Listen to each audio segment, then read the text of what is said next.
Hello, everybody, and welcome back to another episode of the Daily Crypto News. And guys, we are doing a massive 2000 XRP giveaway, and all you have to do to enter is make sure you press the like button, make sure you are subscribed, and make sure you comment something down below. If you've done that, you're automatically entered, so you're good to go. By the way, I see less and less likes coming up and people entering into these giveaways.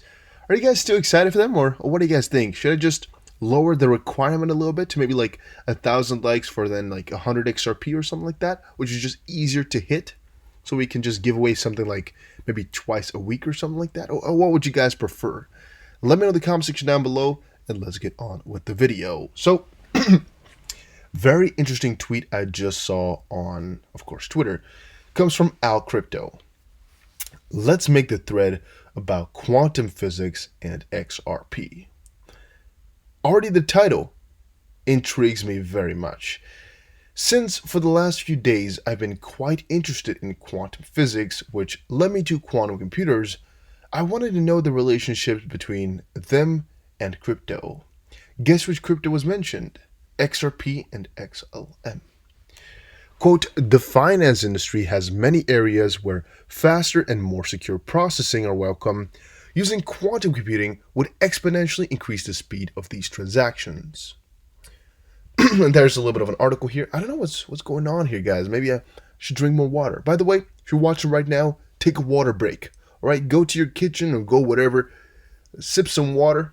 You should be doing that. Otherwise, you're going to get that little problem I have here while recording, which is a lot more a lot more annoying, because I would otherwise have to do this all the time, like or things like that. And when you're recording, it's just very, very annoying when people have to listen to that. But take a water break, guys. Do it. It's healthy. And then, the third one, IBM now has 18 quantum computers. By the way, how many quantum computers really does not matter in the end. It's about what level the quantum computer is at, which is important. Number of quantum systems, 18 systems. I don't really understand why it would matter how many they can get. It's really how far they can get, right? And how good they are. How many quantum, whatever. Finastra and IBM work together, but who is Finastra? Finastra and IBM form strategic partnership to accelerate digital transformation of banking and IBM cloud. Finastra is the third largest fintech company in the world. Finastra was formed through a combination of Mises and D+H. Ripple and Finastra have teamed up to offer Ripple's blockchain technology through Finastra's payment solution to support fast cross-border payments. And it seems that the partnership between Ripple and IBM is not official, but there is the proof. I found this doc from Mises Finastra, and look at page 32. Page 32 is this right here. As illustrated in figure 15, DLT has potential to eliminate intermediary, central, and correspondent banks in cross-border payment flows, lowering transaction fees and decreasing processing times across the payment organization. Originating flow. It's very hard to read this, guys. Yada, yada, yada. At the bottom, though, IBM is working with Ripple to add direct access to cross-border payments for non-correspondent banks to its Financial Transaction Manager FTM platform. D&H has integrated Ripple into Global Pay Plus, its global payment service hub offering. CGI has incorporated Ripple into its intelligent gateway solution. Earthport incorporates the Ripple protocol as part of its DLP hub and API-based integration to yada, yada, yada. Point is, the connection is clear. Yes. And the official partnership is Stellar, which of course is working with IBM. Now I can say this is legit. Stellar IBM confirmed to have worked with Ripple. Quantum financial system is already here. It's just not yet official. So I get the idea. The dot connecting is kind of okay, because I mean, is there a connection between these quantum computers and Ripple? Yeah. But I don't really understand where Finastra was for here, or why he took that whole road, because we know Ripple and IBM have some close bonds, right? There's even SBI Ripple Asia. So it's not even a question whether or not SBI and Ripple are working together. The bigger question was, do these quantum computers have anything to do with what we're offering, Well, at this point, no. And is there any uncertainty that proof of work, for example, or maybe in other cases XRP, could be cracked or messed up with quantum computers? Now, yes, we know XRP won't be able to be messed up with quantum computers. Bitcoin, though, would be. If we got some progress on that or some insight on that, that would be interesting. But this whole thread here is actually saying nothing, even though it's very long. It just has a lot of sources, which is good. And I would say, props for putting in all the effort. But there's really not that much dot connecting, as there's just these dots are too obvious. They're too known, and they're not even trying to connect dots. They're just obvious partnerships stated down. Quantum computing and Ripple, they have the connection, but it's not like it's a very useful connection to have. Jeff Hardy says, my current state of mind. And it's just a little bit of a fun picture for all the people that are watching with or listening without watching. Dude, check out these mountains. There's two guys there's four pictures here, right? It's a little meme. Left top, there's two guys and 1 point says, dude, check out the mountains. They both look at the mountains. The third one is the mountains changed into charts because, mountain tops look like all those chart levels, the price levels, And then one of the other guys goes crying.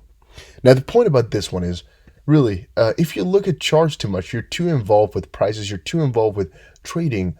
After a little while, you start to see patterns everywhere. And it's not the positive ones. You start to see negative things. You are going to be like, wait, shouldn't I have traded it this way? Shouldn't I have done that? Shouldn't I? And you're always going to be thinking about it and thinking about it and thinking about it. I have that problem where sometimes I spend 10, 12 hours on end just trying to find trades and trying to backtest every single thing I could to make sure my strategy was set in stone and just really, really go after it. And then I would just be done for the day and just not be able to think about anything else. And really, if I were to go outside, it would always just walk outside and see the patterns everywhere for a little bit. I know that was not too healthy, but it's also something I recommend you guys not to do. Don't get obsessed about prices and things like that. Live your life in an easy fashion if you can. Don't go hurt yourself for things like that. Participants at Cointelegraph's China DeFi Marathon says that Ethereum 2.0 is not the answer to high gas fees. So we talked about this a little bit earlier, right, guys? I told you that Ethereum 2.0 was not it, and it's basically because Ethereum 2.0 is not going to solve everything. So we were hoping that Ethereum 2.0 would roll in to become a lot more scalable and things like that, but the gas fees at which they are at right now, the point, it's just almost unrecognizable. Ethereum is at a point where it's unusable for the normal transactions. And the fun fact is, all this is happening where there's not even normal people on here. Just look at the amount of people using Ethereum. How many is it going to be? Definitely not more than 20 million. How many people do we have on Earth? Definitely some more than 7 billion. So if you guys can see the discrepancy there, there's quite a ton. If there's already such big issues and such high prices when there's a couple million people on there, and let's say just 1 million people using it actively, just imagine what type of issues it will get once it gets to a couple of billion people. It would be unbearable. It would just be useless. And that's also one of the problems we see with Ethereum, but that won't really be fixed all the way, is the whole problem. High gas fees are a very, very big problem, as the gas fees, by the way, are what you need to send and receive them, or at least only to send money away. Now, together with that, 51% attacks are becoming increasingly more popular and increasingly more interesting, in my opinion. 51% attacks, a universal problem for proof of work, says ETC Labs CEO. Security is an issue on Ethereum Classic, said Terry Culver, CEO of Ethereum Classic Labs, as he detailed the response to the 51% attacks. The big problem with the 51% attacks is that they just mess up your whole ecosystem. In my opinion, if it happens once, you're kind of done for. However, it can always, just with some bug happen once, which is why I'm like, I would personally not sell all my coins if it happened once, only if I'm really there when it happens and I can quickly sell to buying cheaper, because some people will sell. In the end, though, it's about what the consequences were of the 51% attack that make it bad. Very often, though, it's just a small thing where no real money is lost or some small amount of money you've lost, like maybe a couple $1,000, which is not that bad. If there's, just a full-on problem where all the money is gone, different scenario, all right? If hundreds of millions have been scammed, different scenario as well. But if we're talking about a couple thousand, maybe $1 million, I don't think it's that big of a deal, which is also why Ethereum Classic is still alive, because, I mean, there's not that big of a problem that occurred after the 51% attacks. Sushi Swap Sushi, price up 30% despite its creator's exit. Now, I was earlier debating about what's going to be happening to Spark once it rolls out. I'm still debating on whether or not they're just going to exit scam, or if they're going to take this ball on a little bit further. So a reason to exit scam is because they have 55 billion coins and we have 45. So some heavy selling and then exiting would be very smart because they would get a lot of money. On the contrary, leaving out the value would also be very profitable to them, because theoretically speaking, their company is then worth, all of a sudden like $1 billion if Spark goes up a little bit. And also they can, of course, sell it at way higher prices if they don't dump it on all of us and go away ASAP, which is another thing to consider. But guys, that was it for today's video. Hopefully you all enjoyed it. If you did, make sure you press the like button and subscribe. And I would definitely see you guys again in another crypto video. I'm thinking about this quantum computer stuff, but there's no real connection to Ripple or XRP just quite yet. I don't really see anything like that happening anyway. Quantum financial system, completely different story, completely different thing. But this is it for today. This is it for now. Take care, guys. Have a very nice one.